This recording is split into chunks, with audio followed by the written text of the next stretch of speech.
WVTC Radio Detroit.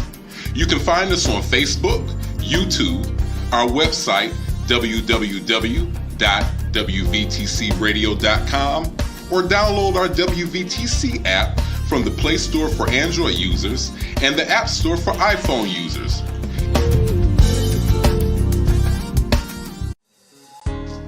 Thank you for tuning to WVTC Radio Detroit and the Community Bell Show with your host, former Wayne County Commissioner, Edna Bell. Stay tuned for insightful information Detroiters will find valuable. Text a friend and tell them to watch with you for news you can use. And now, your host, Edna Bell.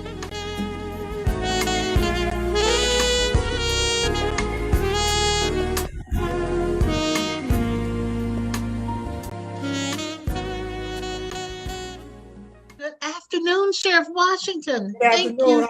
How are you? I'm so glad we finally did it. Yes. Or I shouldn't say we. I finally did it. Everybody else was okay last week. It was me. So I appreciate your agreeing to reschedule for this afternoon.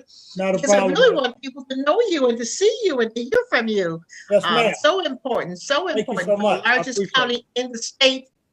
To have its sheriff on and have the people hear you and talk to you. So the first question from me is, tell us about Sheriff Washington. I'm gonna sneak something in on you. One of the things that I know is that you're a man of faith. I know that. The second thing I know is that you love your wife. Even before you ever became sheriff, I would see you on Facebook talking about the anniversaries and the birthday celebrations. That is so special. So I'll let you tell the rest of it. But I just had to sneak that in there. Well, that is so real. I appreciate you saying that.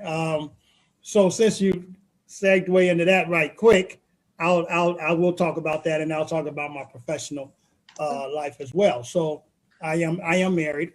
Actually, just last week it was our 8th year anniversary. Yeah, and I have to keep those dates right. And so been together for 11 years or so, but married 8 years. And I have 2 boys, 2 grown sons, and I have 3 grandchildren and 1 on the way. So I have 4. Oh, wow. Yes. I have 4 on the way.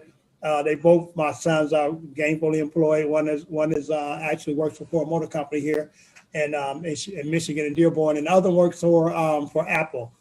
That's a blessing. Gainfully employed is important these days. Absolutely. Well, my youngest is in California, been there since he graduated from U of M in 2010. He has a wife, and they're doing what they do in California, doing it well. So I'm just happy about that. You want your children to do better than you even. Absolutely. And they're on that way to doing that. So I appreciate that.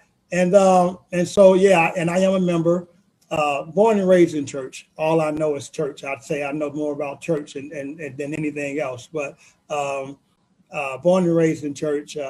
My grandfather founded a church in Chicago where I was born, and where we were. And then my late uncle, who some may know, a lot of people know, Bishop David Lee Ellis, here at Greater Grace Temple Church in Detroit, moved here in '67.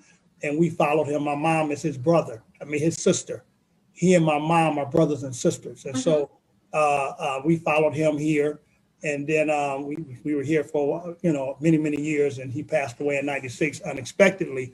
And his son, Bishop Charles Haywood Ellis III, took over back then. He is my first cousin. And so I am a member of the church, and I do everything at the church but preach. I can preach. I can, but I don't.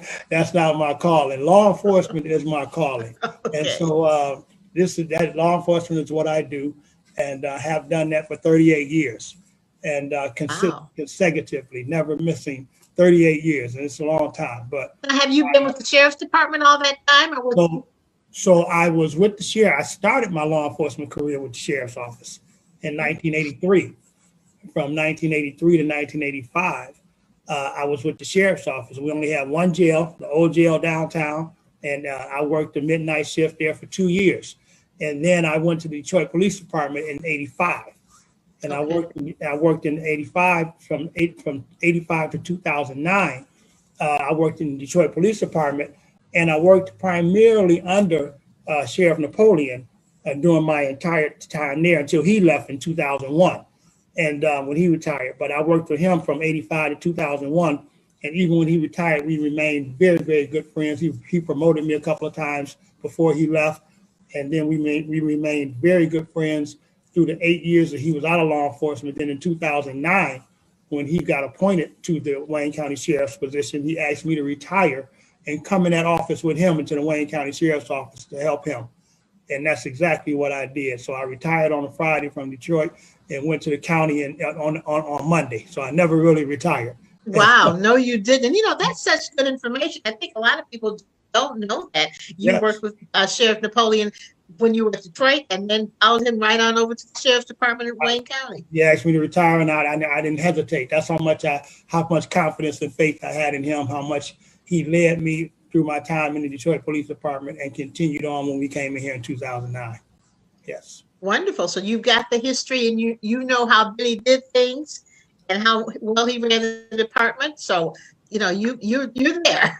I tell people all the time, you can't be with somebody for 38 years and don't glean anything from him. And I gleaned a lot from him. Absolutely. And so I tell people all the time, if you love Billy Napoleon, everybody loves Billy Napoleon. Yes. You will at least like me. And I'm gonna work hard that you love me. And there you go. Yes. That is great. Wow. Mm-hmm. Wow. Yeah. Now, when you came over from the Detroit Police Department to Wayne County, were you in some particular area of the department that you dealt with? So I was. Yeah, thanks for asking that. I was actually. He put me in charge of everything that we did outside of the courts and jails. So I handled all of the outside things, whether it's Marine units, our vice narcotic units, our mounted units, the secondary road patrol, everything that we do outside of courts and jails, I was in charge of that. And so I did that for about 4 or 5 years. And some things opened up and we had to do in the jails. And he said, listen, I need you to go to the jails and courts and run that now for me, because we need some things straightened out. Mm-hmm. And so I went and did that, and that's what I did, courts and jails until actually until his demise. And so I'd like to say, which is a very truthful statement, I've done everything there is to do in the Wayne County Sheriff's Office in the 12 years I've been here. Yes, been back here. Talk a little bit about the relationship between what the sheriff does in the 42 communities outside Detroit, because I think people sometimes don't recognize that relationship and what the sheriff's responsibilities are outside of Detroit. Yes, so we're not first responders to any 43 of the communities and cities and townships and cities in Wayne County, because everyone has their own police department. Every 43 townships and cities have their own police department, so we're not first responders. But what we do is assist those communities with whatever kind of secondary road actions they may need through memorandums of agreements. We'll go into their areas that need some assistance, some smaller municipalities that may need some assistance with the secondary roads and things like that. We'll go in and we'll help those situations.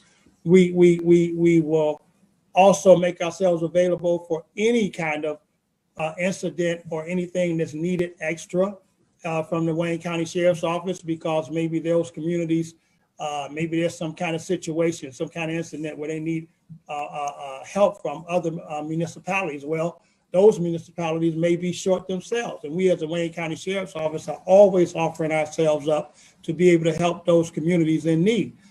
We also, through all 43 cities, if needed, when they have an arrest and for some kind of whatever reason in Wayne County, and they stop and pick up somebody for a warrant and they're holding them in their facility, if they need to be conveyed to the Wayne County Jail after they may have been arraigned on some charge, we as the Wayne County Sheriff's Office go pick them up. And what that does is helps those municipalities to be able to, as we call, stay in service and not have to go out of service and go from Livonia or Garden City into downtown Detroit. And then you're taking another car off the street, and now the citizens are left without one or two patrol cars to patrol in their neighborhood. So we get to allow those municipalities and those cities to be able to keep their officers working the whole 8 hours versus going out of service to come downtown. That's some of the taxpayers' dollars that's happening for those communities. We're going to get them for you so that you're able to keep your police department in service. So those are some of the things that we do outside of the, and we take care of obviously the courts and parks and jails. So when those that are coming down for whatever reasons, going into Hines Park and county parks, or whether they're coming to our facilities for any business or things like that, that's what we do. We provide services for them as well. Okay, and talk about Hines Park. You patrol Hines Park, correct? Yes, that is correct. Okay, and so that is not a local police department, because Hines Park goes through all sorts of different cities. Yeah, about four or five cities or so, and we patrol Hines Park. If there's some kind of incident, depending on what kind of where we are in Hines Park, the city police may have to come down and do some investigating of that because it's in their city. It just happens to be in Hines Park, but we are there to patrol to try to deter things that are happening in Hines Park. If there's some lewd acts or things that people come down and think they're going to disrupt the beauty and the quality down in Hines Park, we're down there doing patrolling and making sure those things are not happening and that people can enjoy a safe place. Wonderful, wonderful. There was something called a community corrections committee some 20 some odd years ago. Okay.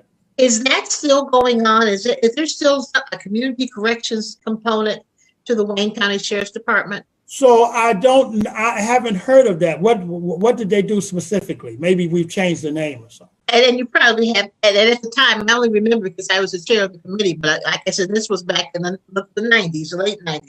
Okay. And there was a committee who tried to make sure that those persons who were in jails, once they got out, there was some kind of assistance for them in the community. Gotcha. And tried to help them along with after they were released from the Wayne County Jail. And also there was a crew that went around and helped clean up some of the freeways and some of the major streets. Mm-hmm. So what we do now, that a lot of that stuff have become privatized, and there's a lot of groups and community groups and privatized companies and businesses that are making sure that they're providing for those that are coming out of our jail system and being able to be productive and citizens in our communities. And what we're doing is partnering with a lot of those to make sure we're directing those inmates and those that are being released to those various agencies that are there to help them. And so those agencies often give us material and things that we can give to those that are leaving our facility to make sure that, listen, send them to us. We have clothing for them. We have some job opportunities, or can direct them to those job opportunities. They even have dental programs and hygiene education and things that people coming back into our society, they may need to have. Absolutely.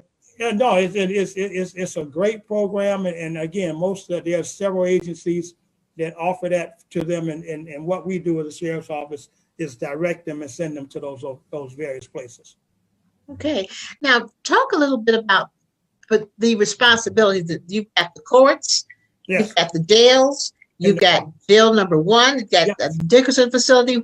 Talk about those individual responsibilities. So those jails are, all three of those jails are kind of classified for various type of inmates that may have to come and visit our facility. I hate to say that because I think one day I want to be out of the jail business. Wouldn't that be nice? It would be very nice. The other things we can do as a sheriff's office besides incarcerate people, but that's what happens. And so the old jail, which is a very old jail downtown, it used to be one jail, and had classified inmates from their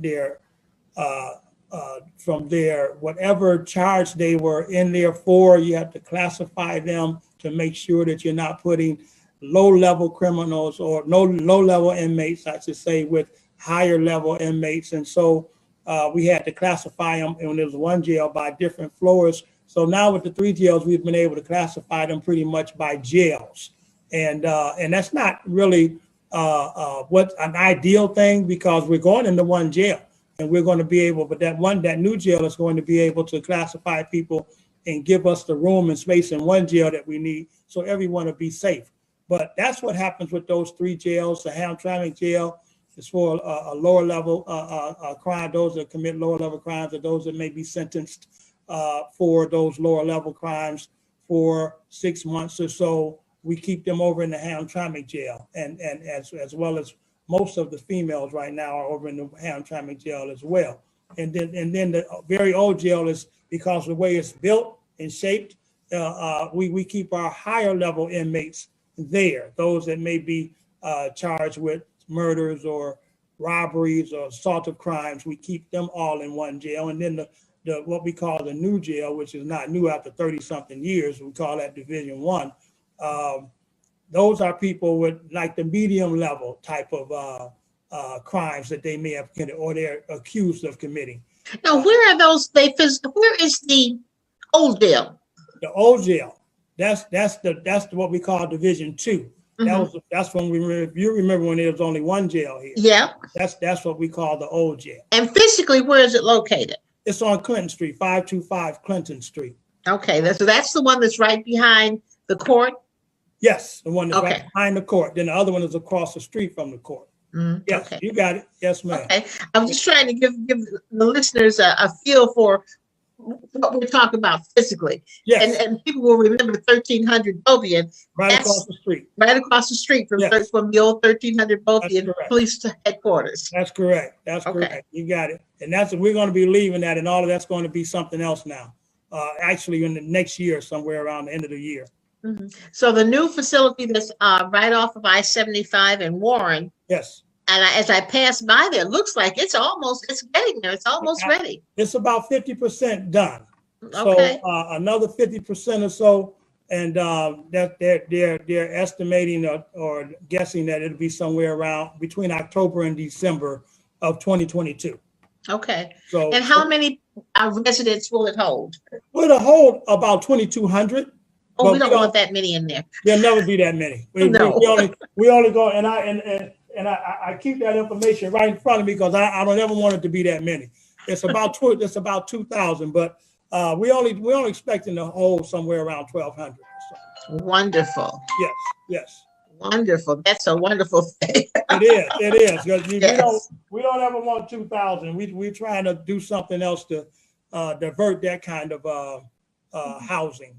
You know? Do we do any kind of, and I know they're usually not in that facility long enough for any kind of training, but we do any kind of training while they're there? Right. So the average stay in our jails is like about 7 days or so. So it's always fluid. They're always in and out. But we absolutely do programs, domestic violence programs. We do some.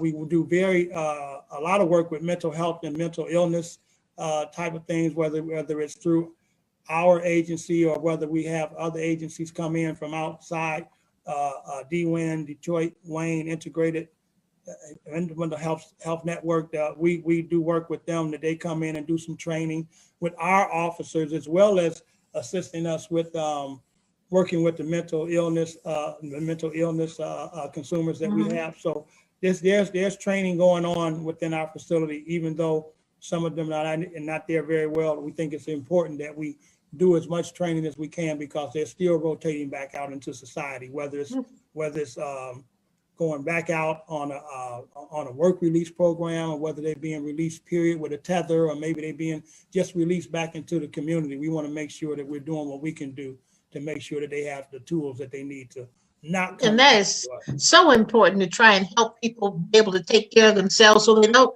fall back into a life of crime. So important. We're trying to get the recidivism down, and we don't want to see the same people, and oftentimes we do. So absolutely. You are physically located on Woodward, just south of Warren now. That's correct. That's where Is that office going to move to the new facility, or will you still be where you are? Yes, this office is going to move to the new facility as well. And a lot of people that work here, including me, we kind of like, we want to stay here, but we're going over where everyone else will be, and that is what it is, and we're excited about it. We're just, as things go, we kind of spoiled with the room we have here. Yes, it's a great facility. Yes, and bringing everything down, and people saying, "Oh, my office is going to be so small." Well, yeah, but we're there 8 hours. We're not trying to. And we have to work within the confines of what things cost now. So great. Talk about the chaplain corps that you have there in the sheriff's department. Good. Thanks for asking that. We do have a chaplain corps that's responsible for coming in and providing services, religious services for our inmates, and just pretty much doing some counseling for our officers if there's an event, whether it be personal or whether it be professional things that go on that they need counseling in. We do have a chaplain's corps for that as well.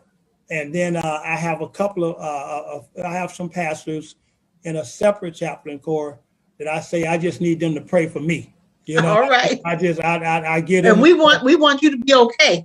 We want you to be prayed up, as they say. I have to be prayed up, and I keep those pastors that I ask to do that for me.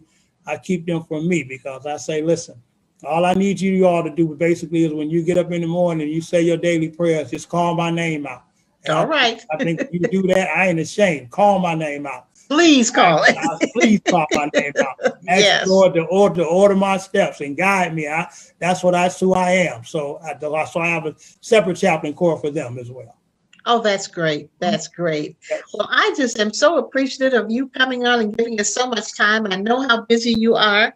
We appreciate you. And I'm going to ask you something that you're probably going to think this lady's crazy. But what I'd like you to do is come on maybe once a month for 10 or 15 minutes just to give us an update on what's going on in the sheriff's department, because there's so much going on. There's some other questions I have, I can't answer all of them at one time. If you could agree to come on once a month, whenever your time is available, you just let us know when you're on a Monday when you're available, and give an update on what's going on in the sheriff's department in Wayne County, because we hear so many things about what's going on in some of the smaller cities. The sheriff has to go in and help out.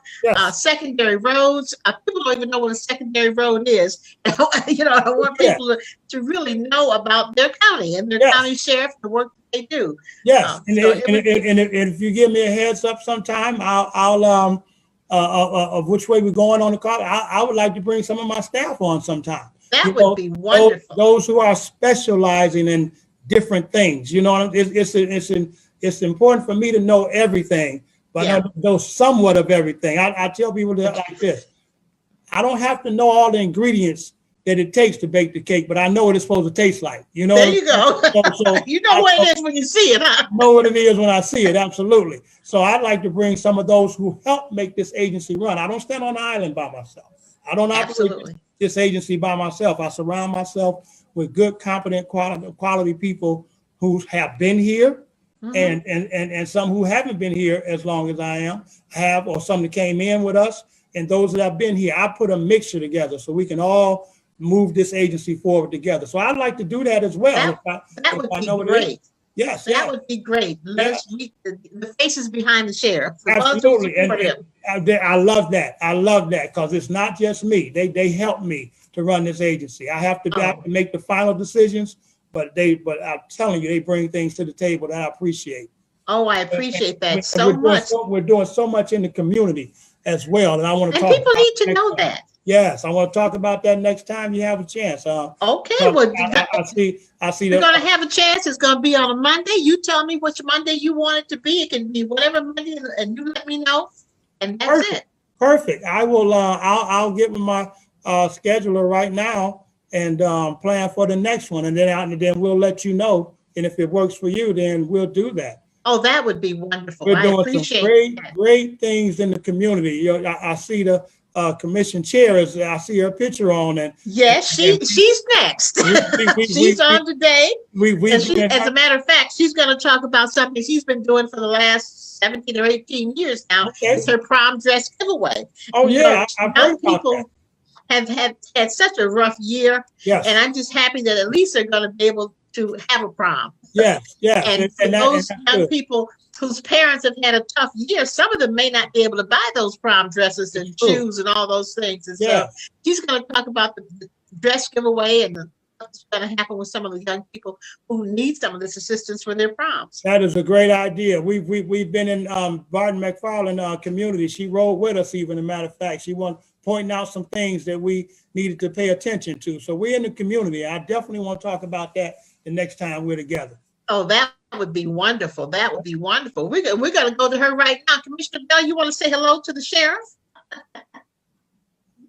Hello, Sheriff. How are you? Hey, hello there. How are you? I'm doing wonderful. How are you doing? I got to get you a sheriff deputy badge, so that since you're out there hanging out with us, making sure we're doing the right thing out there. I love it. I can't wait to get that. It's a wonderful time riding along, and I really respect the work that you and your deputies do. So thank you for allowing me to do that. It won't stop. It won't stop. So you can count us. We're coming back over there for sure.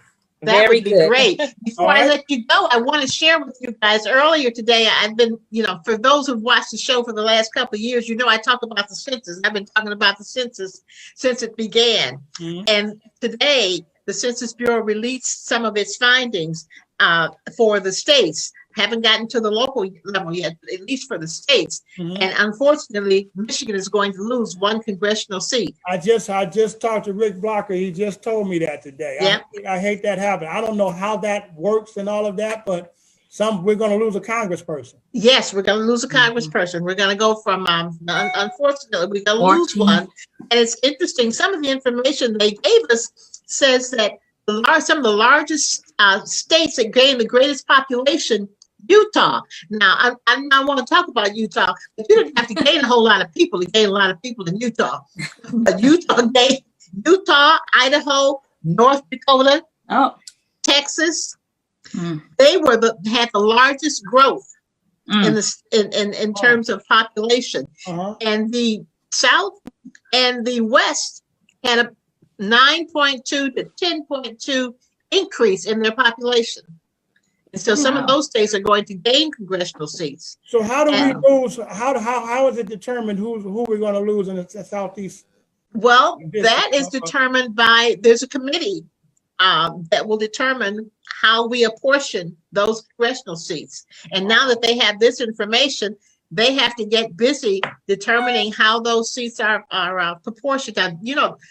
2 years ago, we passed some legislation that took it out of the hands of the politicians. Uh-huh. And now there is a committee of everyday citizens who will determine how those seats are apportioned, which will be a heck of a lot better, but we'll see how it turns out. But yeah, unfortunately, we're going to lose the seat. Wow. And I'll have some more definitive information about that next week when we have the show. I'll be tuning in and listening so I can learn that. That's all right. Very good. Again, thank you so much. Thank you so much. Thank you. You're welcome. Have a great evening. I'll talk to you next month for sure. All righty. See you, Sheriff. Take care. All right, Madam Chair. Talk to you. Take care. Commissioner Bell, talk to us about the the prom dress giveaway, Belle of the Ball. Yes, absolutely. So we are able to have our annual prom dress giveaway. So excited about that. Of course, last year we could not do it with the pandemic. But this year we were notified that some of the schools were going to be having their proms this year. So I still have hundreds of dresses. So I said, we'll make sure that we have it and give ladies the opportunity to take a hold and get some of these dresses this year. They can have 1, 2, 3, 4, 5. Have as many as they would like. But we're doing it on May 1st, which is this Saturday from 12 to 3 at Third New Hope Church, which is located on Plymouth between Myers and Schaefer. We're going to be outside under a tent. We're going to have music. Hopefully we'll get a few food trucks. It's going to be a festive atmosphere. We'll have socially distanced, so we're going to have 2 tents, and so we can make sure that we have everything spread apart. We'll have hand sanitizer, masks, everything that they're going to need, and we're just looking forward to getting the word out to the young ladies. That will be great. Now, and I know you've been talking about working on this to see if you can give those young ladies, have vaccines available for those. Still young working ladies. on that. That takes a little bit more coordination and a little bit more time, a couple, 2-3 weeks notice to do that, but we're still going to try to make it happen in the next few days. That will be great. Now, considering that in the past, those dresses have all been laid out the day before, how logistically are you going to be able to do that? And are you going to need a whole lot more volunteers in order to do it that morning instead of the day before?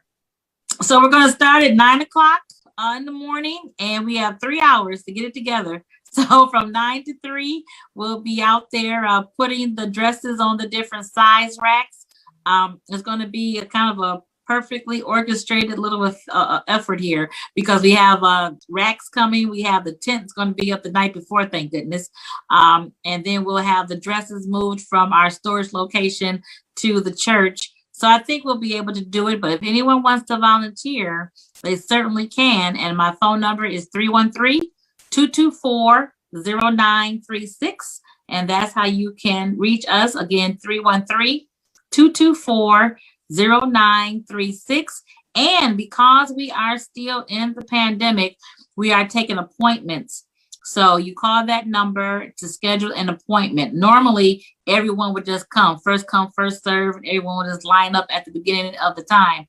This time we're having appointments every half hour, 12, 12:31, 1:30, 2:30. So come, make an appointment, and then come at your designated time, because we don't want to have big crowds, obviously. But we will have all of the safety protocols in place to make sure that people are safe, plenty of Lysol, hand sanitizer, the gloves, masks, and making sure that we're socially distanced. That will be great. Now, in the past, we've had a company that gave away a prom or graduation setup, send off. Do we have that person this year?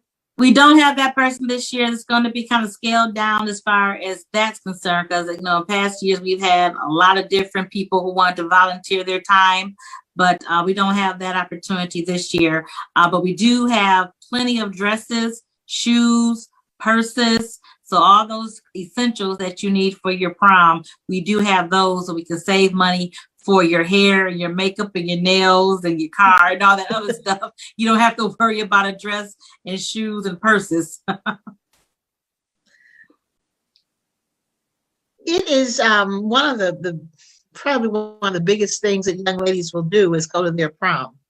Yes. And we are just so excited that we're going to be able to do the prom dress giveaway this year, because we could not do it last year because were there any? I don't think there were any proms last year. No, were there was nothing. No Unfortunately, the graduations were all virtual. There were no proms at all.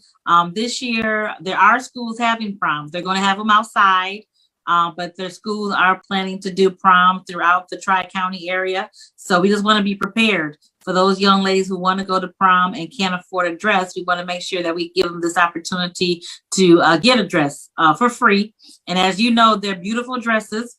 They come from bridal shops from around the area. One of our partners is Unique Lady on Southfield and 10 Mile. She gives to us every year. So she had given to us last year before the pandemic. So we have beautiful dresses from her, shoes. We had another company gave us beautiful boxes and boxes of dresses again before the pandemic. Yes, so we have an abundance of dresses. So we got lots and lots of dresses.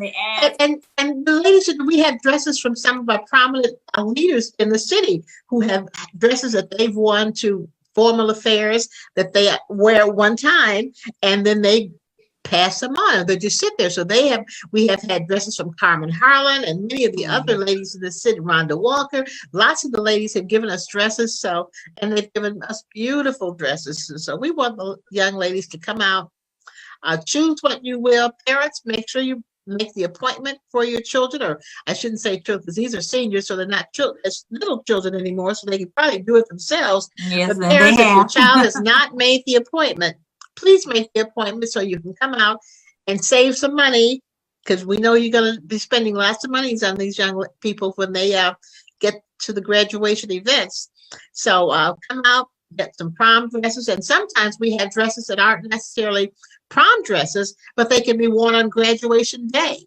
And so you'll come out, there are all sorts of various dresses that can be worn. We've got all sizes. Yes. So yes. please come Awesome. out and Yes. and So take many advantage. dresses. So such a lovely thing. People ask me, can they give more dresses? I said, oh, thank you so much, but we have plenty of dresses. We have many people who want to volunteer, and I appreciate that so much. That people want to give back, but we need everybody to let the young lady in their life know to come out and get some of these dresses on May 1st, because we have an abundance of dresses. Again, what's the telephone number they should call to make their appointment? 313-224-0936. 313-224-0936 is this Saturday, May 1st, from 12 to 3 at Third New Hope Church, which is on Plymouth between Myers and Schaefer. We'll have balloons on Plymouth, so you won't miss us. So please let everyone you know come out to get these dresses. Wonderful. Thank you so much, Commissioner Bell, for joining us today to spread the word so that these young ladies can have the dress of their choice and save their parents a whole lot of money. Yes. And for those parents who have been laid off and have financial difficulties because of the pandemic, it will save you a lot when we want to be able to share with you. So thank you so much, Commissioner Bell, for coming on and talking about the prom dress giveaway. If you want to volunteer to help out, particularly in the morning from 9 to noon when we're trying to get these dresses all lined up and ready for the ladies, that would be a wonderful thing. Call the same number, 224-0936. We'd love to have you. Thank you, Commissioner Bell. Thank you. That's our show for the day. Thank you, Commissioner Bell. Thank you to Sheriff Ray Washington for being on. We appreciate him. And I'm going to do the same thing to you, Commissioner Bell. We're going to have you come on once a month and give us an update on what's going on in the county. We didn't talk about the county today, but we have some things that we want you to share with us about what the county is doing also. Yes. Particularly the Women's Commission. So next month, we'll have you talk about the Women's Commission. Thank you so much. Have a great day. That ends our show for today. Glad to have you. It's just happy to be here. Thank you so much, everyone. We'll talk to you next week.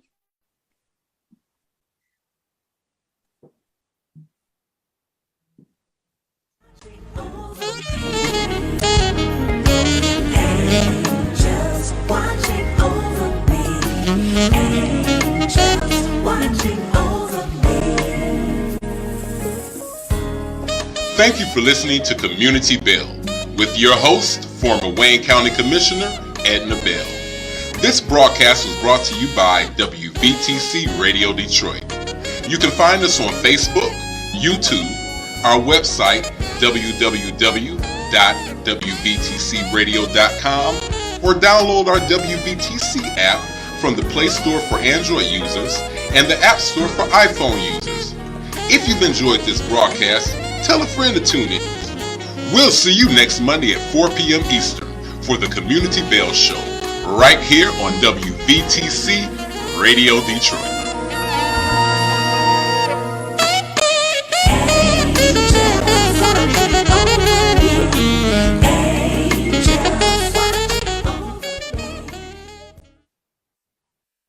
You're listening to WVTC Gospel Radio Detroit, and we're flowing in the Spirit.